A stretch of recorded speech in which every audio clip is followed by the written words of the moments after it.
안녕하세요. 오늘도 사연살롱을 찾아주셔서 감사합니다. 저는 결혼 1년차 새댁입니다. 결혼 몇 년 차까지를 새댁이라고 하는지 모르겠지만 일단 올해 말까지는 새댁 소리를 듣게 될 것 같아요. 요즘 결혼하는 청년이 그렇게 잘 없고 또 젊은 사람들이 결혼을 그렇게 싫어한다고 하는데 저는 그렇지는 않았어요. 막상 해보니 하늘을 둥둥 날아다니는 느낌까지는 아니어도 그래도 편안하고 안정감 있는 삶이 사라지더라고요. 아마 저도 남편도 둘 다 안정적인 삶을 살고 있다가 결혼했기 때문인 것 같기도 합니다. 생각해보면 저는 결혼 전 혼자 살 때도 크게 불편함 없이 살았는데 결혼하고 마음이 더 여유로워진 걸 보면 남편은 잘 만났다 싶어요. 저희 남편은 젊은 한의사인데 그전엔 불같은 사랑만 해보던 저는 남편과 연애한 뒤로 이렇게 편안하고 잔잔한 사랑도 있구나 라는 걸 처음 알게 되었어요. 나이 차이도 3살밖에 나지 않는데 말이에요. 남편은 늘 차분하고 침착한 사람이었고 저도 남편을 만나면서 그런 남편의 차분한 모습을 담게 되었답니다.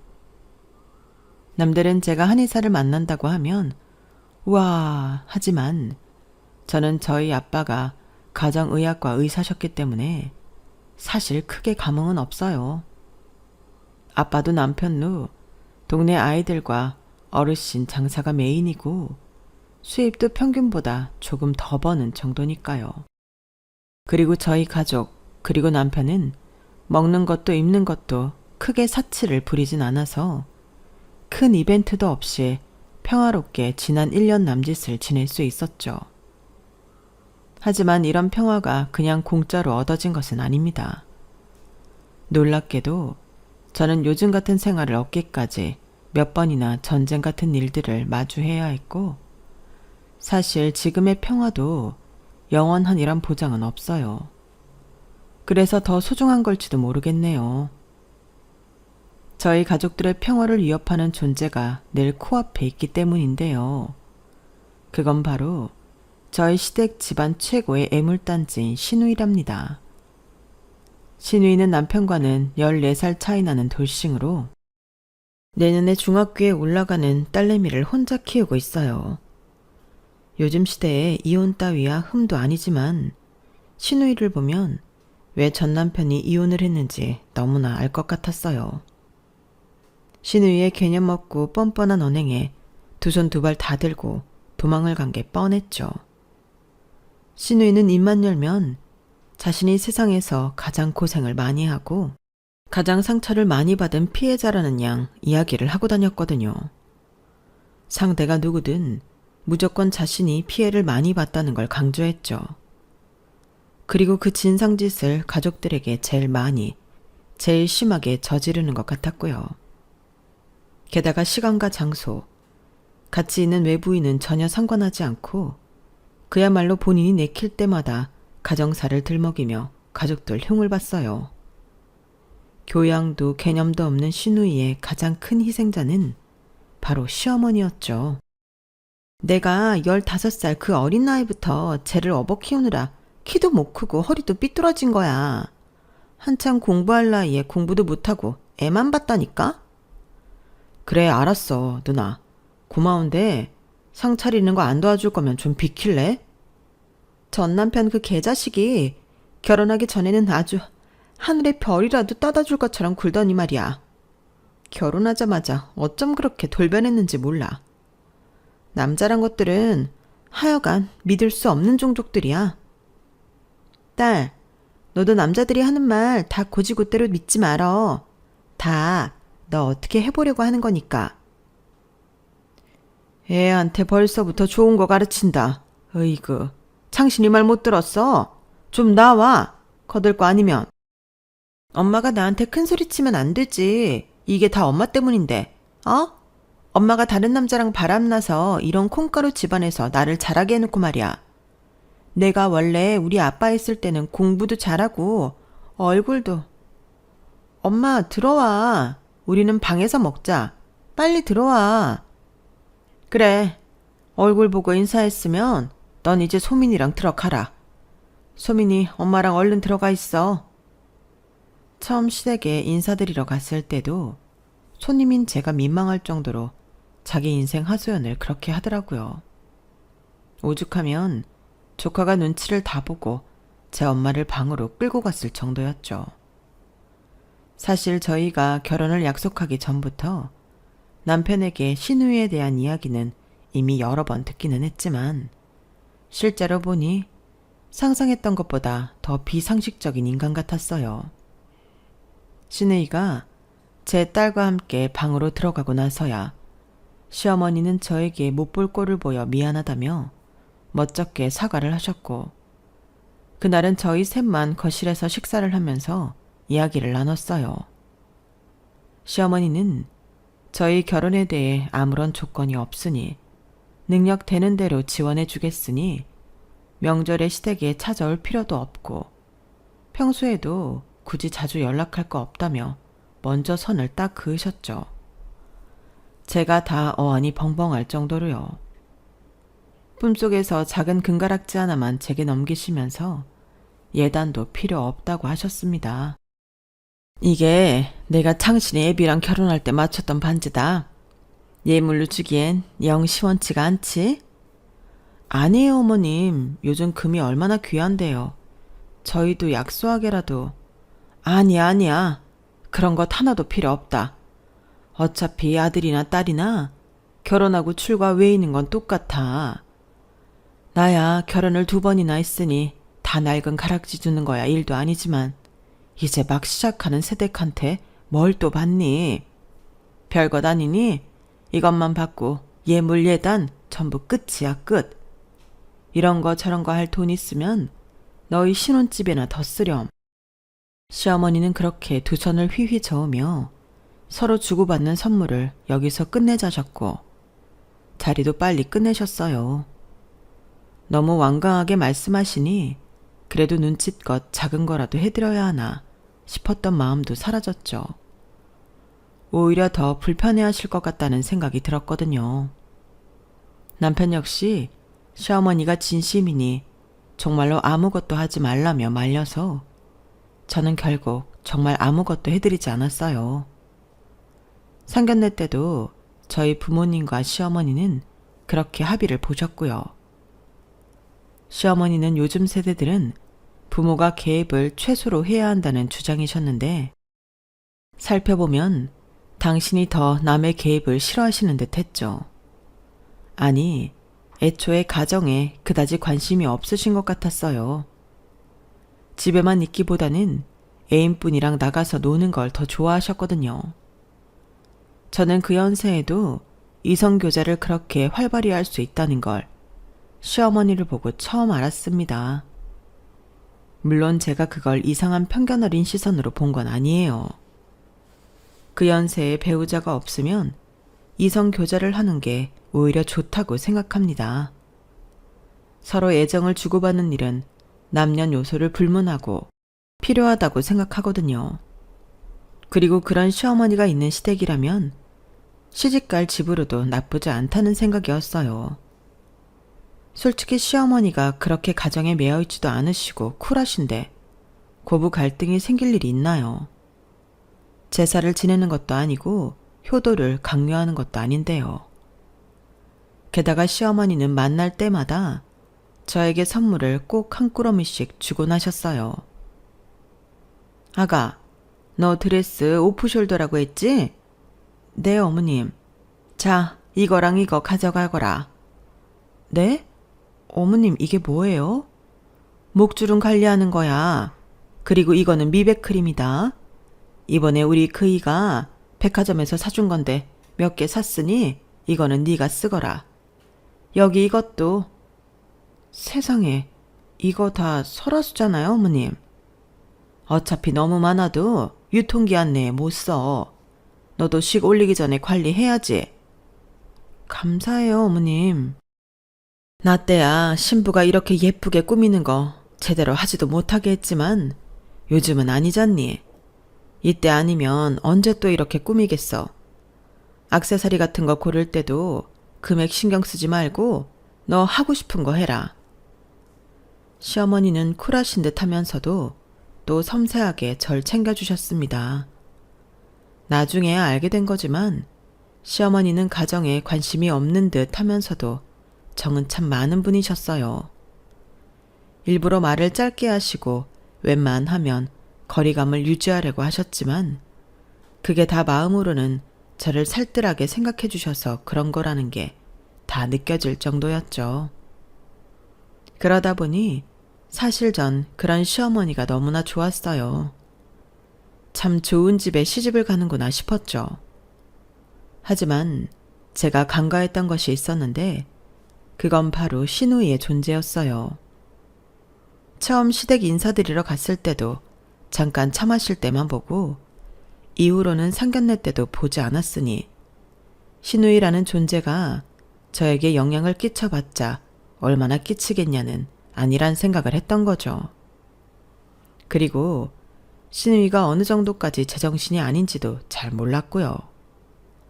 하지만 그건 제가 아니라 누구도 몰랐던 일이긴 합니다. 이 집에 며느리가 들어온 것 자체가 제가 처음이었기 때문이죠. 그러던 어느 날 회사에 있던 저에게 모르는 번호로 전화가 걸려왔는데요. 여보세요? 울케. 지금 어디야? 네? 누구신데요? 참나, 올케한테 올케라고 할 사람이 누가 있어? 지금 뭐 하냐니까? 회사죠, 사무실이에요. 창신 씨 누나분이세요? 아, 그래. 뻔한 걸 왜 자꾸 물어. 어디냐니까. 사무실이라고만 말하면 어딘지 어떻게 알아? 무슨 일이세요? 아, 어딘지 빨리 말하라니까. 시누이는 전혀 대화가 통하지도 않고 막무가내로 제 위치만 물어봤어요. 저는 일부러 큰 사거리를 기준으로 제 사무실이랑 정반대에 위치한 빌딩을 이야기했고 시누이는 퇴근하고 보자며 일방적으로 전화를 끊어버렸죠. 조금 더 시간적 여유가 있었다면 저도 침착하게 생각을 해보고 남편에게 연락을 했을 텐데 마침 퇴근이 30분도 남지 않은 시점이라 굉장히 당황했어요. 어떻게 하면 위치를 잘못 알려준 걸 들키지 않을 수 있을지 그 생각만 하다가 30분이 훌쩍 가버렸고 전화는 쉴 새 없이 울려댔죠. 당장 회사 앞으로 나오라는 시누이의 닭다리였어요. 결국 저는 거짓말로 알려준 건물 뒤편으로 들어가 로비에 있는 시누이를 만나게 되었어요. 그 건물 1층에는 마침 대형 카페가 있었는데 시누이는 한치 고민 없이 저를 그 카페 안으로 데리고 가더군요. 처음엔 갑자기 맞닥뜨리게 된 상황에 정신도 없고 시누이를 단둘이서 보는 것이 처음이라 긴장도 했었는데요. 당연하다는 듯이 저한테 턱짓을 해가며 계산하라고 하거나 반말을 내뱉고 허락도 없이 남의 음료를 먼저 한 입 마시는 등 기본적인 예절이라고는 눈꼽만큼도 없는 그 여자의 태도에 긴장이 탁 풀렸어요. 그 여자는 제가 냅킨을 가져오는 걸 대놓고 위아래로 훑어보더니 첫 마디부터 아주 개념 밥 말아먹은 소리를 했습니다. 여자는 외모도 실력인데 넌 아직 유부녀도 아닌데 벌써 유부녀처럼 하고 다니면 어쩌니? 외모부터 점수가 마이너스다 마이너스. 그 말을 하는 본인이야말로 싸구려 꽃무늬 셔츠와 진분홍 바지 사이로 뱃살이 비집고 나오고 있는데 말이에요. 그 말을 시작으로 시누이는 촌스러운 시뻘건 루즈를 바른 채로 한참이나 제 외모를 평가해야 되기 시작했어요. 머릿결이 푸석하니 피부가 거무튀튀하니 눈이 짝짝이니 그냥 눈에 보이는 대로 트집을 잡는데 솔직히 본인이 훨씬 살찌고 관리가 안 돼 있으면서 그런 소리를 하는 꼴이 우습기만 했어요. 솔직히 우리 창신이가 어디 내놓으라 하는 귀한 집딸한테도 전혀 꿀릴 것이 없는 1등 신랑감인데 말이야. 내가 개 키우고 공부시키느라 얼마나 등골 빠졌는지 몰라. 너 그거 알아야 돼. 아, 예.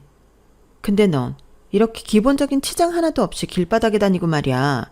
동네 부끄러운 줄 알아야지. 아, 됐다. 그래, 너 여기서 뭐하니? 네? 무슨 일 하냐고. 아, 그냥 직장인인데요. 일반 사무직이라서. 아, 답답해. 똑같은 말 여러 번 물어보게 하지 말고.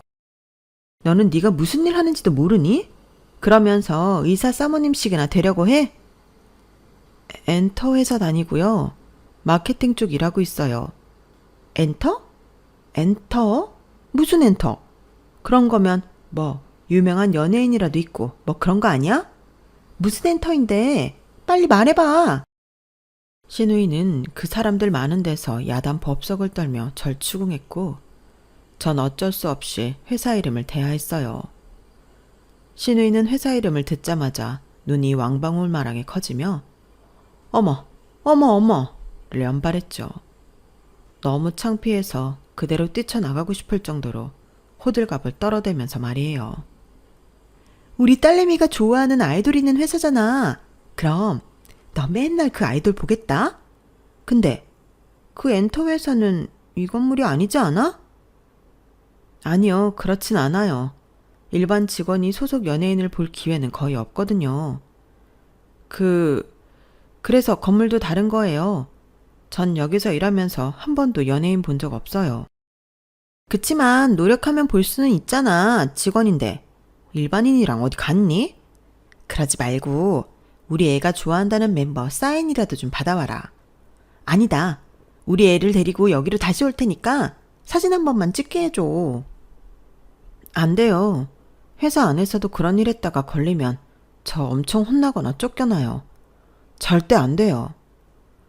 그럼 안 걸리게 하면 되잖아. 아니면 콘서트 티켓이라도 좀 몇 장 얻어다 주던가. 그건 횡령이잖아요. 전 그냥 직원일 뿐이라니까요. 그럼 굿즈라도 가지고 와. 너는 의사 사모님 소리 듣겠다는 애가 입만 열면 안 돼요 소리만. 지금 네 주제 파악이 안 돼? 하라면 할 것이지 왜 이렇게 삐대니 삐대기에. 비상식적인 요구를 하시는데 제가 어떻게 된다고 말씀드릴 수가 있겠어요. 안 되는 걸 안 된다고 말씀드리는 것 뿐이에요. 애초에 그런 부탁을 하시는 것 자체가 실례라는 생각은 안 하세요? 뭐라고? 야, 부탁은 너랑 내가 동등한 관계여야 하는 거고 이게 진짜 좋은 말로 대해주니까 아주 네가 나랑 동급인 줄 아는구나. 창신이 걔 내가 키운 거야. 엄마가 키운 게 아니라. 내가 네 시어머니나 다름없다고. 시어머니가 말씀하셔도 안 되는 걸 어떡해요. 같은 말만 반복하시는 거면 그냥 일어날게요. 죄송하지만 제가 가족 부탁으로 범죄를 저지를 수는 없습니다. 그리고 정말로 망설임 없이 그 자리에서 일어나 버렸어요. 상대가 누구든 제가 선 넘는 부탁을 들어줄 이유가 없으니까요. 그리고 본인 스스로 말했듯이 그건 부탁도 아니고 일방적으로 때를 쓰는 건데 계속 상대해줄 이유도 없었고요. 저는 자기 뜻대로 움직여주지 않으니 길길이 화를 내는 신우이를 내버려두고 카페 안에서 나와버렸어요. 그리고 당장이라도 쫓아올 기세인 신우이한테 잡힐까봐 재빨리 아무 버스나 타버렸죠. 버스는 저희 집이 아닌 반대 방향으로 갔고 덕분에 저는 한참이나 빙 돌아서 집에 도착하게 됐어요. 아무것도 몰랐던 남편이 퇴근을 잘 했는지 평소처럼 안부 연락을 해오길래 저는 그날 있었던 일을 전부 말해주었죠. 남편은 어쩔 줄 몰라 하며 정말 미안하다고 사과를 했고 나중에 밤늦게 한 번 더 연락을 해서 앞으로 이런 일은 일어나지 않을 거라고 거듭 사과했어요. 아마 그 사이 신우이한테 한 소리를 한 것 같은데 남편이 그렇게까지 사과를 하니 저는 어떻게든 해결이 됐으면 괜찮다고 하고 넘어가 주었어요. 그렇게 모든 갈등이 끝난 줄만 알았는데 나중에 알고 보니 완전히 해소된 게 아니었어요. 그 일로 남편과 신우이는 엄청나게 싸웠다고 하더라고요. 신우이는 당장 저와 헤어지라고 남편에게 난리를 쳤다고 해요. 남편이 저에게는 하나도 티를 내지 않아서 저는 까맣게 몰랐는데 나중에 시어머니와 함께 한복을 맞추러 가기 위해 시댁에 잠깐 들렀을 때 전부 듣게 되었죠. 그날도 집에 있던 시누이는 절 보자마자 자기가 애지중지 키운 동생 잡아먹으려니라며 막말을 해댔는데 시어머니가 펄쩍 뛰며 말릴 정도였어요. 이게 진짜 미쳤나? 네 결혼이냐? 왜 자꾸 네가 난리야? 얼른 들어가지 못해? 내가 창신이를 어떻게 한의사 되기까지 키웠는데 저딴 년이 홀라당 가져가라고 그렇게 키운 줄 알아? 시애미는 나인데 왜 네가 시집살이를 못 시켜서 난리냐고. 아주 옛날 우리 시엄마보다 네가 더 악독해 이거사. 아직 식도 안 올렸는데 며느리 쫓아내려고 작정했어? 너 얘네 결혼하고 나서도, 아니 결혼한 이후에도 계속 그렇게 꼬장 피울 생각 말어. 엄마가 시집살이를 했으면 얼마나 했다고 그래. 밖에 나가서 이 남자 저 남자 만나느라 바빴지. 창신이 키운 건 나야. 당연히 키움값 돌려받아야 하는 것도 나니까 하는 말 아니야.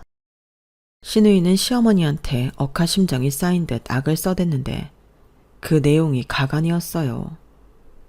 시어머니가 가정에 소홀했던 건 사실인 것 같았으나 그게 자신이 공부를 못하고 머리가 나빠진 이유이며 결혼도 잘못해서 전 남편과 이혼을 한 것까지 시어머니의 잘못이라는 시누이의 주장은 누가 들어도 너무 비약된 주장이었죠. 게다가 시어머니는 시누이의 친부와 사별 후에 남편의 친부를 만난 거였는데 말이에요. 시어머니는 시누이가 도저히 진정하지 않자 저를 얼른 데리고 나와버리시며 못 볼 꼴을 보여 미안하다고 사과했어요. 이런 꼴을 보여 미안하구나. 창신이랑 결혼하면 절대 시댁으로 부르지 않을 테니 걱정 말거라. 내가 책임지고 제가 너 못 괴롭히게 막아줄 테니. 그 전까지는 남편과 시어머니가 그렇게 얘기하면 그 말을 곧이곧대로 믿고 알겠다고 넘어갔는데 솔직히 이때부터는 저도 선뜻 알겠다는 대답이 나오지 않았어요.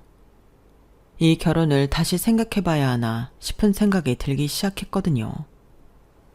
당시엔 저도 몇 날 며칠 동안 골머리를 앓을 정도로 심각하게 고민을 했던 내용인데요. 이미 결혼 준비를 한다는 말을 주변에 해놓은 상태라 주변 사람들에게 쉽게 고민을 털어놓지 못해 혼자서만 고민에 고민을 거듭했죠. 하지만 전 끝내 모진 마음을 먹지 못하고 결혼을 강행하기로 결정했답니다. 남편에게 문제가 있는 것이었다면 곧바로 파혼을 했겠지만 남편의 문제도 아닌데 헤어짐을 결심한다는 건 아니라는 생각이 들었거든요. 솔직히 그때도 지금처럼 익명의 힘을 빌려 인터넷에 고민 상담을 해보기도 했어요. 그만큼 당시엔 고민을 털어놓고 도움을 요청할 곳이 없었죠. 제 글에는 수많은 댓글이 달렸는데 내용을 종합해보면 지금이라도 헤어지던지 정 못 헤어지겠으면 어느 정도 굽히고 들어가라는 거였어요. 남편과 헤어지지 않기로 결심한 저는 계속 무시하던 시누이의 연락을 한두 번 받아주었고 댓글에 좋은 대로 몇 번은 시누이의 갑질을 받아주었습니다. 자기 딸내미 생일이니 케이크를 사오라는 말에 무려 6만 원짜리 케이크도 사다 주고 집에 꽃게를 2박스 주문했으니 손질해 놓으라는 말에 큰맘 먹고 꽃게도 손질해 주었죠. 일부러 제일 비싼 케이크, 제일 손질 어려운 게를 과제로 내던지는 듯한 태도가 마음에 들지는 않았지만 그래도 시키는 것 중에 세세 하나는 해주니 조금 태도가 누그러지나 싶었어요. 어이 올케, 지금 집이야? 네, 무슨 일이세요? 오늘 와서 나랑 소민이 방 좀 정리 좀 해. 아니다, 하는 김에 그냥 집 청소를 좀 해놔야겠다. 먼지가 너무 굴러다녀서 말이야. 음식물 쓰레기도 버리고 재활용도 해놔. 지금요? 아 그래, 말 좀 2번 시키지 좀 말아라. 아, 애가 띨띨한 건지 침구도 여름 침구로 좀 바꿔놓고. 하루는 또 다짜고짜 전화를 해서 시댁 집안 청소도 해놓고 여름 침구로 바꿔놓으라고 떽떽거리더니 자기 할 말 끝나니까 전화를 확 끊어버렸어요. 예의가 없고 제 멋대로이긴 해도 놀랍게도 이 정도만 하고 끝난 게 얌전해진 상태였죠. 그날 쉬는 건 어떻게 알고 연락한 건지 모르겠지만 어차피 쉬고 있었으니 저는 군소리 없이 시댁으로 출발했어요. 집안에는 아무도 없더군요. 저는 좋아하는 노래를 틀어놓고 신우이와 조카가 사는 방을 정리하고 있었습니다. 그 전에 시킨 일에 비하면 그렇게 어렵지는 않았기에 별 생각 없이 청소를 하고 있었어요. 그런데 옷장과 책상 사이 틈에 웬 종이 봉투가 구겨진 채 떨어져 있는 겁니다. 딱 봐도 중요한 서류 같아 꺼내보니 그건 다름 아닌 오래된 신우이의 이혼 서류였어요. 내용을 살펴보니 신우이가 늘 말버릇처럼 남자 잘못 만나 이혼했다고 말한 것과는 전혀 다른 내용이 적혀 있었죠. 그건 바로 신우이의 외도 증거들과 오히려 전 남편이 외도를 문제 삼아 이혼 소장을 날린 내용이었습니다. 여지껏 자신이 피해자인 척 굴며 온갖 추태를 부렸던 신우이가 사실은 가해자였다니 저도 적잖이 놀랄 수밖에 없었네요. 하지만 그 시기는 결혼식이 코앞까지 다가왔던 때였기 때문에 저는 괜히 이 사실을 드러내서 시끄러운 일을 만들고 싶지 않았어요. 그리고 이 사실을 당장 알게 된다고 해서 다른 가족들에게 뚜렷한 이득이 될 것 같지도 않았고요. 저는 적당한 시점에 다른 가족들 놀라지 않게 알려주어야겠다 생각하고 그 서류를 책상 서랍 맨 안쪽에 얌전히 넣어 놓았답니다. 그 덕분인지 큰 이슈 없이 무사히 결혼식을 마칠 수 있었죠. 시댁도 저희 친정집도 모두 경기도에 있지만 저랑 남편은 서울에 신혼집을 차렸어요. 그래도 시댁과 친정집을 차로 30분 만에 갈 수 있는 거리였고 제 직장과 남편의 병원을 가기에 교통편이 좋은 편이었거든요.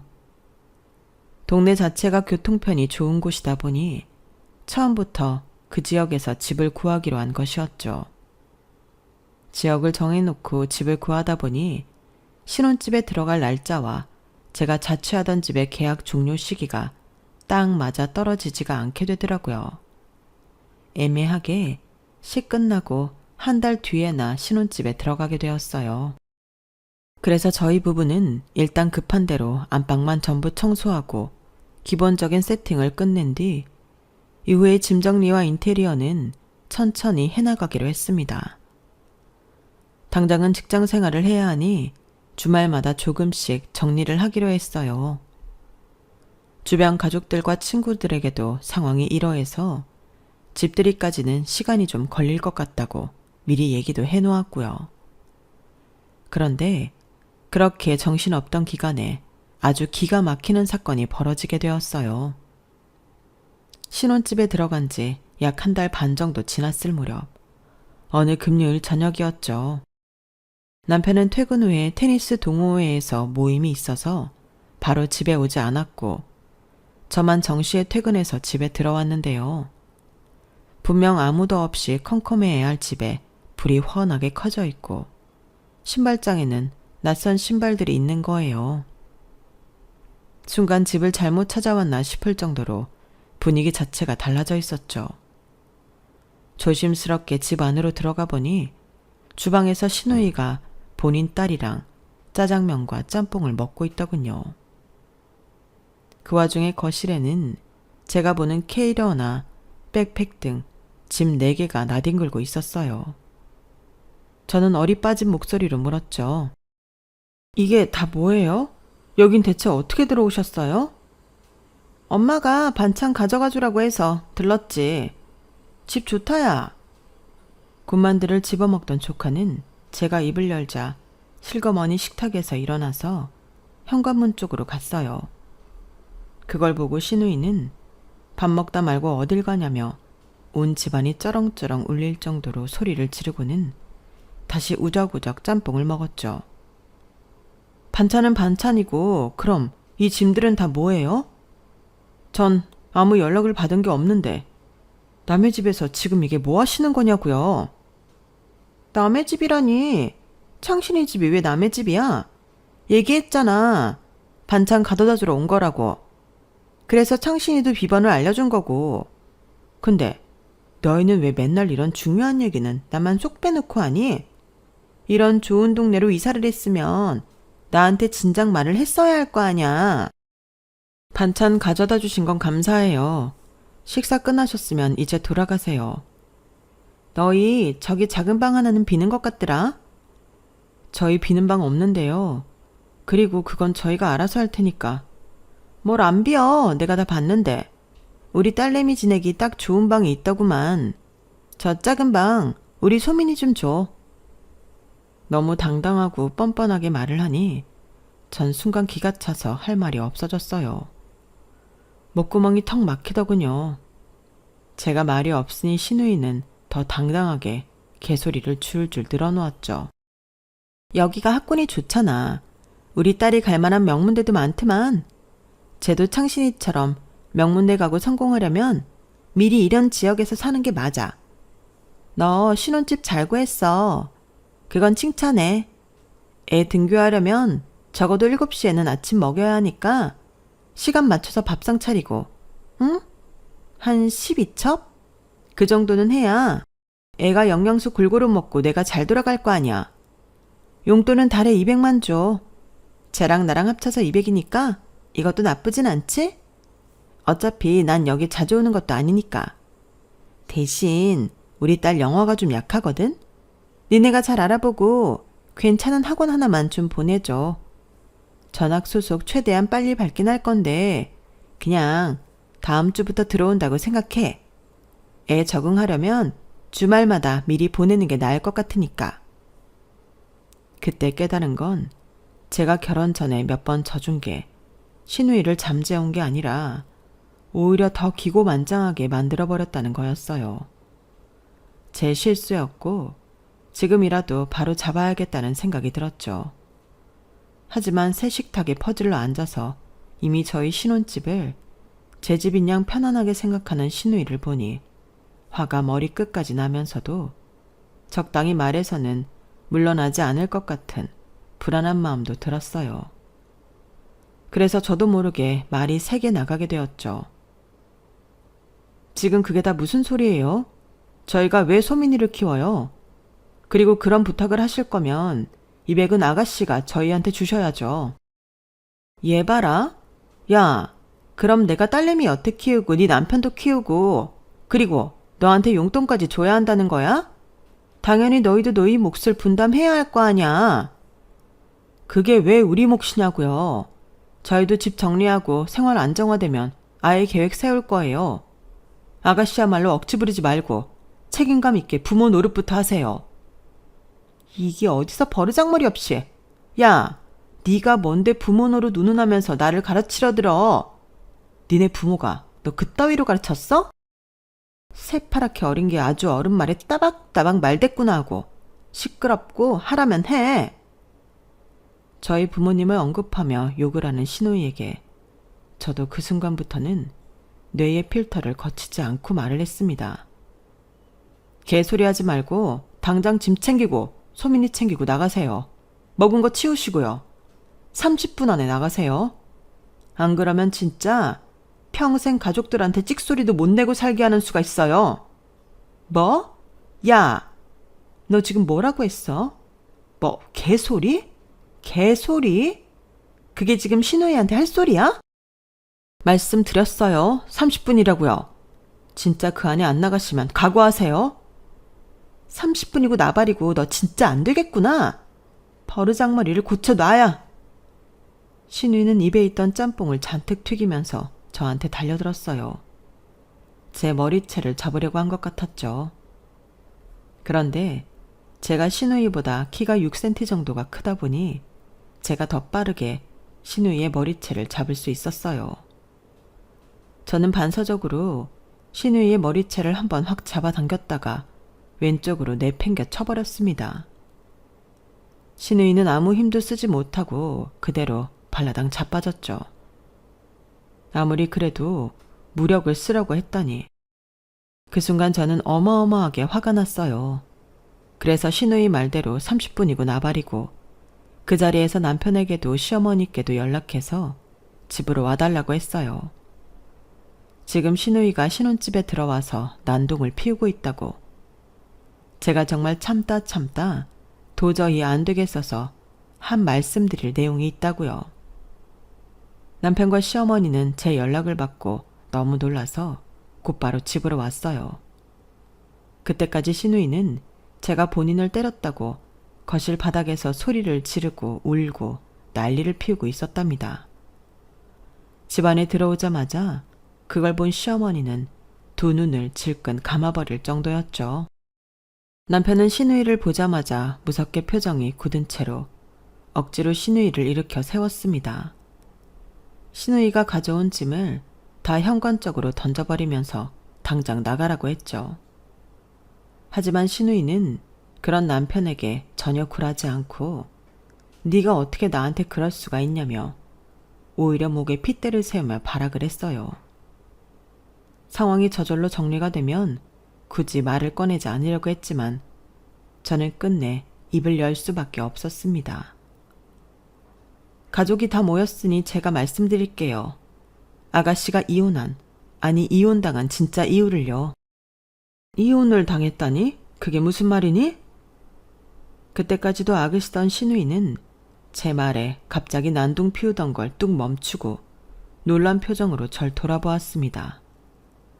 저는 그런 신우이를 똑바로 쳐다보면서 말했죠. 아가씨가 외도 때문에 이혼당하신 거요.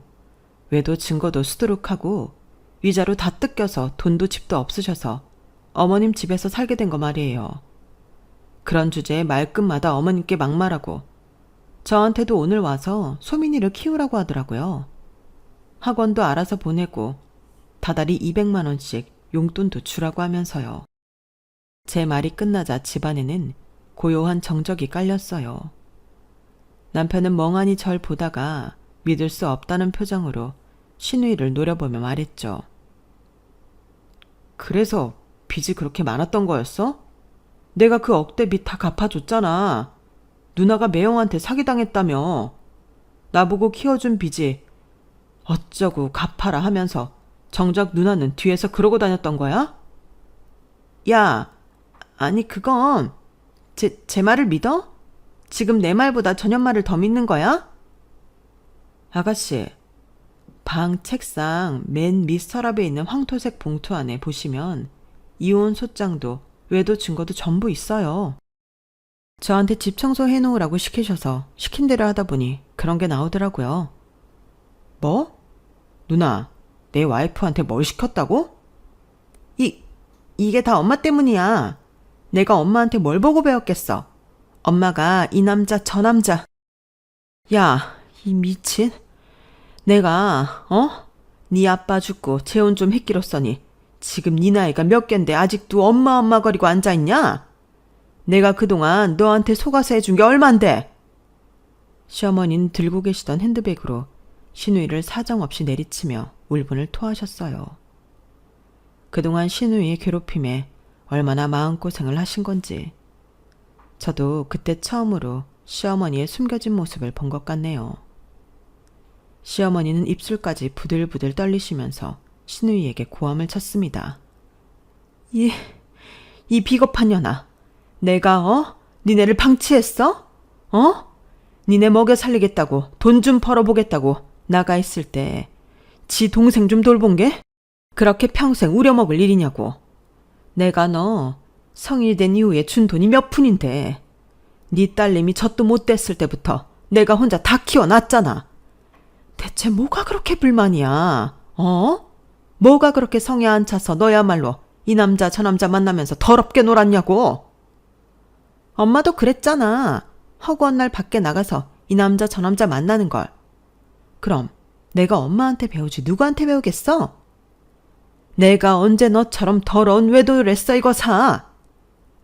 신우이는 그 와중에도 남 탓하던 버릇을 못 고치고 입을 함부로 놀리더군요. 그리고 곧바로 시어머니가 온 힘을 다해 날린 손바닥에 뺨을 맞고 쓰러졌죠. 시어머니는 그런 신우이에게 서슬퍼런 목소리로 말씀하셨습니다.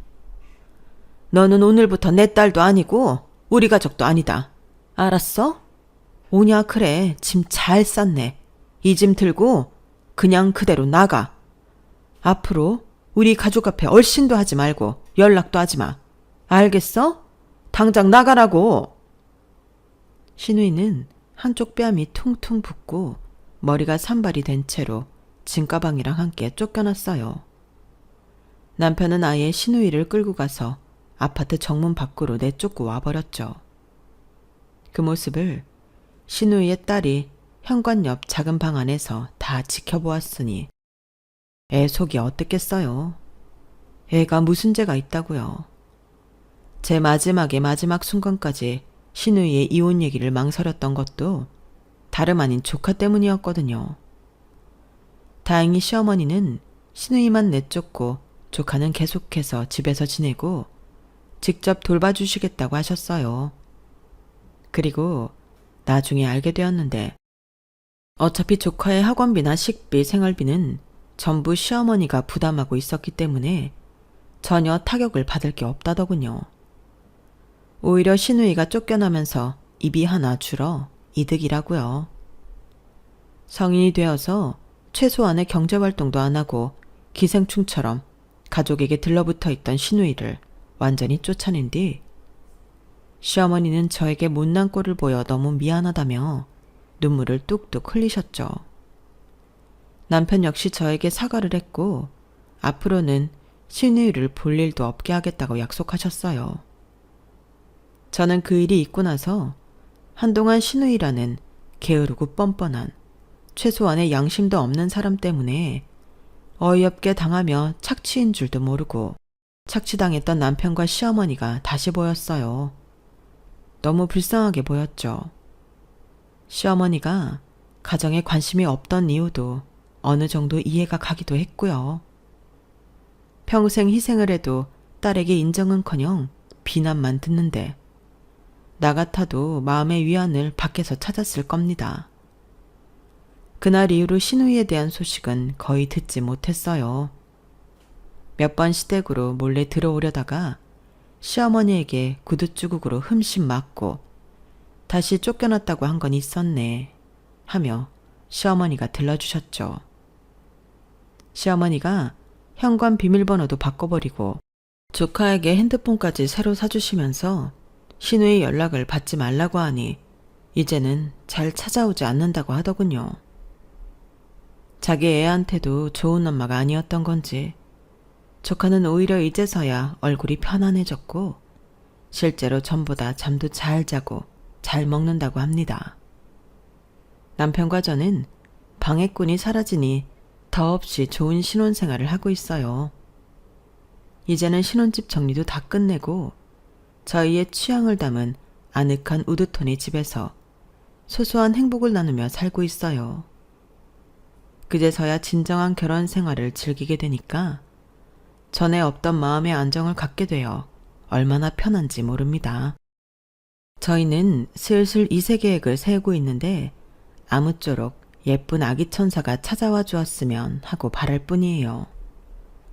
제 이야기는 여기까지랍니다. 지금까지 들어주신 모든 분들께 오늘 하루도 행복이 가득하시길 바래요. 여러분, 사연 댓글에 응원과 현명한 조언 부탁드려요. 좋아요와 구독은 저에게 큰 힘이 됩니다. 오늘도 좋은 일 가득하세요.